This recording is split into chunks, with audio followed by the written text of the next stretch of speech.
It takes about 45 minutes to fly from Auckland to Wellington. But with three noisy children sitting nearby, Labour MP Charles Cheval's flight seemed to take forever. He is under fire now for wishing out loud that the kids would just shut up.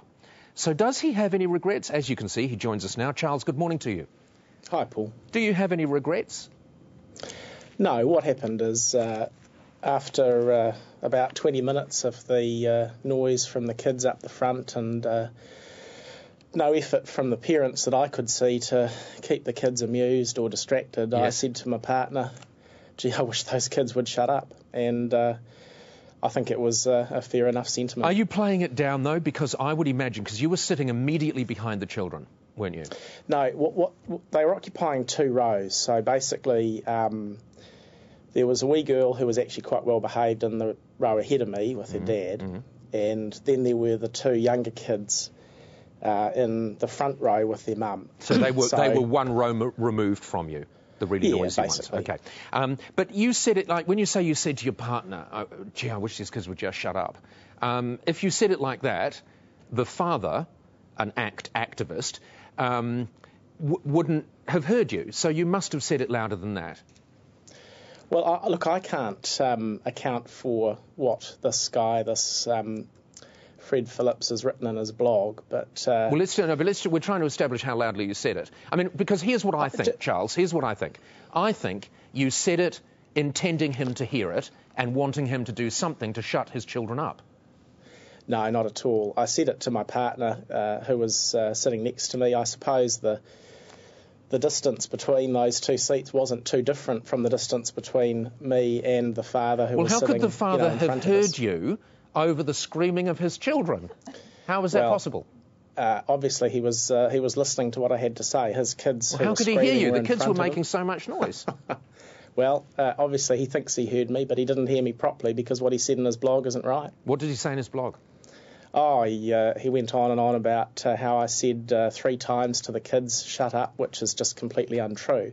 As I say, what I said is I turned to my partner and said I wish those kids would shut up. So you didn't address the children at all? No, not at all. I think that would have been pretty inappropriate, actually. Yes, yeah, I'm sure it would. Did you ever consider sort of calling the flight attendant and saying, look, this is distressing? Look, I think those flight attendants do a very good job, but it just puts them in a difficult position. I wish that the parents had simply given the kids a colouring in book or some sort of distraction for the flight. Or just discipline them, for goodness sake. Well, I don't think it was a matter of discipline. The kids were clearly bored and were simply being left to be kind of babysat on the plane by the experience. Well, maybe if it weren't for your government bringing in the anti-smacking legislation, something could have been done about it. Well, I don't think the anti-smacking legislation's got anything to do with handing a kid a colouring book, Paul, do you? Are you telling me that these parents are bad parents? I don't know Stephanie and Fred Phillips, so I can't say whether they're good or bad parents. What I think should have happened, instead of allowing these two kids to sit in row 1 and scream at each other all through the flight, they should have been given some sort of distraction. There should have been some sort of plan on the part of the parents just to keep them occupied, because clearly kids do get bored on those flights. We've all sat through flights where parents have tried to distract I think kids. If what you're saying is true, you were restrained. Your heart goes out to them. Yeah. No, well, if the parents make an effort, you don't mind. What I was objecting to here was that, nobody seemed to actually care or do anything. Were other passengers bothered by it? Yeah, it's interesting. I've had about 4 other passengers on the flight contact my office in the last 24 hours and say, actually, your reaction was pretty mild. That was pretty terrible behaviour. Well, now, that's interesting because you actually need their support because, the parents are saying, oh, look, this is ridiculous. Our children were beautifully behaved. Well, I guess parents tend to have a rosy view of their children's behaviour. All I can do is tell you what other passengers have contacted me to say. How much of this is political, do you think? Because as you mentioned, Fred Phillips, he's a blogger, he's a right-wing act-supporting blogger. Well, I suppose I look at what was said in the blog and then I look at what actually happened. I look at the fact that instead of just saying to me, oh, hey, just you shouldn't be commenting on the kids or something like that. Instead of just that sort of approach, we get this two-page blog appearing on a right-wing website that just happens to be highly critical of me as a Labour MP. In fairness to him, he's probably got nothing else to write about. Did he say anything to you on the plane? No, nothing at all. So no indication that he was distressed by what you'd said to your partner on the plane?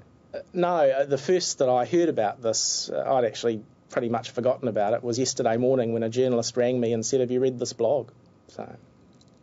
All right, Charles, I thank you for joining us and fronting on this. I think there will be a lot of people, and you've obviously heard from some of them already, who will be supportive of you. I still, though, in the back of my mind, hold this fear that you are not entirely being honest and that you had intended the father to hear so that he would do something about it. Not at all right, Paul. And if you'd been on the plane, I think you would have been able to see that I was pretty restrained. Well, like commentators, I'm not involved in the actual incident. I merely comment on them. Thank you very much for joining us, Charles.